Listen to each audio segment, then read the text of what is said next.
Hi people, it's me, Anja. My pronouns are she and her, and welcome back to my channel for a new recent reads video. As per usual, before I get into these books, please remember to donate to Palestine. So, yeah. The first book on this list is called The Kindle Poison. This book is a YA fantasy and I ended up rating it 4 stars. It follows a young girl who ends up as the human sacrifice between 3 siblings who would do anything for the crown. This book is so good. It's so good and it deserves so much more hype because it's absolutely so good and I really enjoyed it. And like I said, I ended up rating it 4 stars because first of all, the plot is so action-packed and it's so fast-paced and it's just so intriguing and it's so thrilling. Second of all, the world building is so well done. This author is literally so talented and her writing is so well done. Third of all, the characters are so well developed and so distinct. I really enjoyed how each of the 3 siblings were all very fleshed out and each one of them got their time to shine because I was kind of worried that they would kind of blur together, but they didn't. And the main character is such a wonderful, well-developed, distinct character as well, so we love to see it. And also, fourth of all, the romance was well developed. So yeah, initially, when I first finished this book, I was so excited to read the sequel, but unfortunately I ended up DNFing the sequel, but that does not negate the fact that I did really enjoy this book, and I did end up rating it 4 stars, so that I do highly recommend it. The next book on this list is called The Strangeworlds Travel Agency. This book is a middle-grade fantasy and it follows a young girl who gets invited to be a part of the Strangeworlds Society, which is this magical travel agency that travels to other worlds through suitcases, which frankly I think is a very cool and unique idea. This book was everything that I wanted it to be, and I'm so excited to read the sequel. I know it's out already, but it's not out for me here until next year. So, yeah. Anyway, I ended up rating this book 4 stars because it was so good.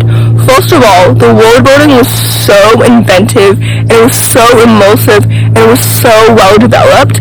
Second of all, the main character is such a wonderful, well-developed, distinct main character, and I also loved the other character as well. He and her have such a great friendship, and I just really enjoyed their dynamic. I'm so excited to read about them again in the sequel, and the plot was so intriguing and it was so well done. This book definitely deserves all of its hype and so much more because it's absolutely so good. It is so good and it's so whimsical and it's just so much fun. This book is absolutely so good and I really enjoyed it, and I ended up rating it 4 stars, so that I would highly recommend it. The next book on this list is called Legend of the Realm. This book is another middle-grade fantasy. It was absolutely so good. For those who don't know, this is the sequel and the conclusion to the Seekers of the Wild Realm duology. Seekers of the Wild Realm was one of my favorite books last year, so this book was one of my most anticipated 2021 new releases, and it absolutely lived up to my expectations. This book is absolutely so good. It was absolutely so wonderful, and it was so lovely, and it was so well done. First of all, the world building was so wonderful and lovely and magical, and it was so immersive. Second of all, the plot was so fast-paced, and it was just so intriguing. Third of all, these characters are so well developed, and they're so distinct. This author is literally so talented, and I loved how she left the ending of this book open the same way that she did with the first one. Even though I understand this is a duology, she could write more books set in this universe with these characters if she wanted to, although I don't think that she's planning on it. At any rate, this book was really good. It was a great, solid sequel. I ended up rating it 4 stars. I think this duology is so good, and it's so underrated, and it's absolutely so magical, and I would gladly read more from this author in the future, because she is literally so talented, so that I would highly recommend this book. The next book on this list is called The Box in the Woods. For those who don't know, this book is a YA thriller and it's the spin-off to the Truly Devious trilogy. It's set after the trilogy, but it's following the same characters as they try to solve a new mystery. This book, unfortunately, was not as good as the Truly Devious trilogy, which honestly I was expecting because I've read other spin-offs of more popular series like Concrete Rose and The Ballad of Songbirds and Snakes and The Cursed Child, so you'd think that I would know that this book wouldn't be as good as the original trilogy, and yet I was still disappointed because I was kind of hoping that this book would be better, and unfortunately it just wasn't. So essentially I discovered that I prefer the characters of this book in particular more than the actual mystery. Like, I wasn't really interested in this mystery as much as I was when I read Truly Devious. So even though I do enjoy Stevie and her friends because they all are well-developed, distinct characters, and I do love their dynamic, I didn't really love this story as much because, first of all, the plot and the mystery didn't really get started until halfway through, which, again, you'd think that I would remember that that's what happened in Truly Devious as well. So you'd think that I would expect that. And I guess I did, but again, I was just hoping that this book would be better, and it just wasn't. So, yeah, I wasn't really intrigued by the mystery this time, and I was really more invested in the characters than the actual plot. So, that's why I ended up rating this book 3 stars, and I really think the author shouldn't have written it. And I don't think that I will be reading any more books that she writes in this universe if she continues to write in this universe. So, yeah. With that, I ended up rating this book 3 stars because it was really not as good as the rest of the original Truly Devious trilogy. So, yeah. The next book on this list is called Indestructible Object. This book is a YA contemporary following a young teenager whose quest to uncover the secrets of love reveals new truths about herself. This book is absolutely so good. It is so good, and it was so lovely, and it was so immersive, and it was so intriguing. First of all, the writing is top notch. This author is so talented. Second of all, the main character is such a wonderful, well-developed, distinct, raw, messy main character, and we love to see it. Third of all, the plot is so intriguing, and it's so awesome. This book is literally so good. And also, did I mention that the main character is sapphic? We love to see it. This book is absolutely so good, and it's so wonderful, and it's so lovely, because I love it when we have main characters who are messier, if that makes any sense. Like, they're not perfect, and they mess up a lot, and they're kind of like messed up. I don't know if that makes any sense, and I feel like I'm using the same words over and over and over again because I don't quite know how to describe our main character, but I just love how raw and honest she was because she is such a wonderful, well-developed, distinct main character, and I just loved reading from her perspective because she really made the story come to life, if that makes any sense. Essentially, this book was really good, and I would highly recommend it because I ended up rating it 4 stars, and like I said, the main character is sapphic, so we love to see it. So, yeah. The next book on this list is called Love and Other Natural Disasters. This book is absolutely so good.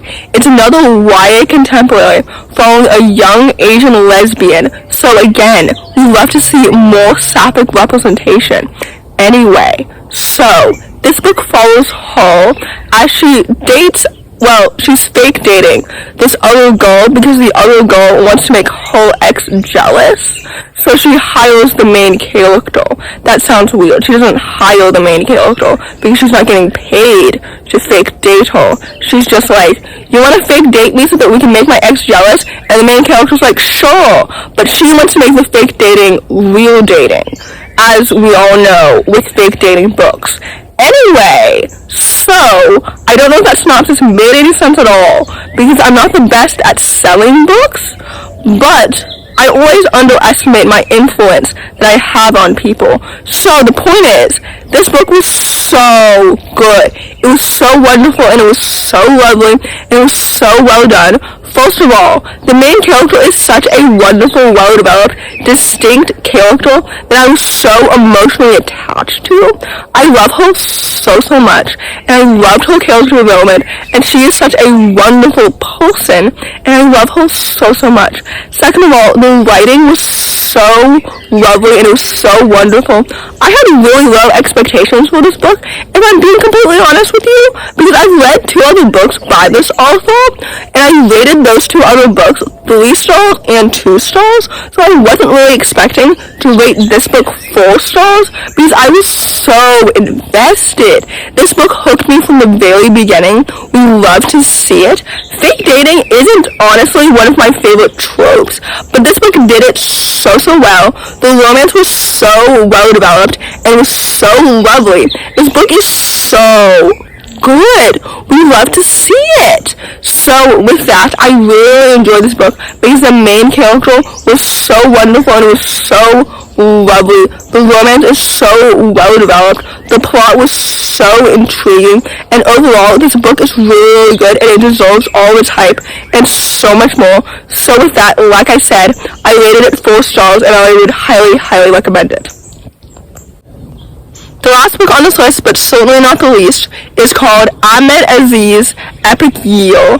This book is so good. It's a middle grade contemporary, and it follows a young boy in middle school who must start over in a new town with the help of 3 classic books. This book is absolutely so good. It was so much better than I was expecting.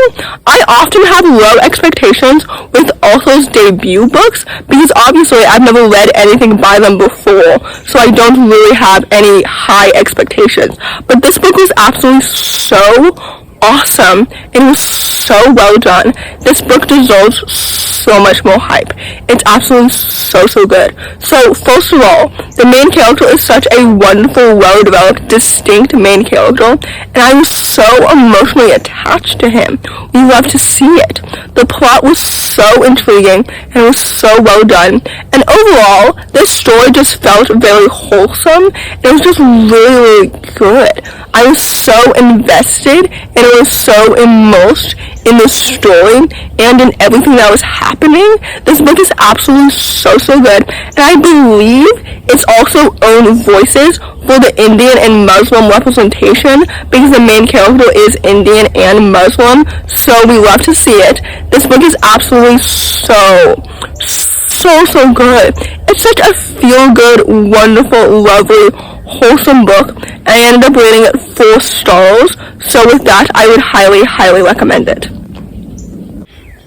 So, in conclusion, my least favorite book on this list is definitely The Box in the Woods, because by default, that's the only one on this list that I ended up rating 3 stars. As for my favorite on this list, honestly, I can't choose, because all of the rest of the books on this list were so good, and I would highly recommend them all. So, yeah. Anyway, if you enjoyed this video, please don't hesitate to give it a big thumbs up. Comment down below the bee emoji if you made it all the way to the end of the video. Thanks for watching. Subscribe to my channel if you're new. Donate to Palestine, and I'll see you in my next video. Bye.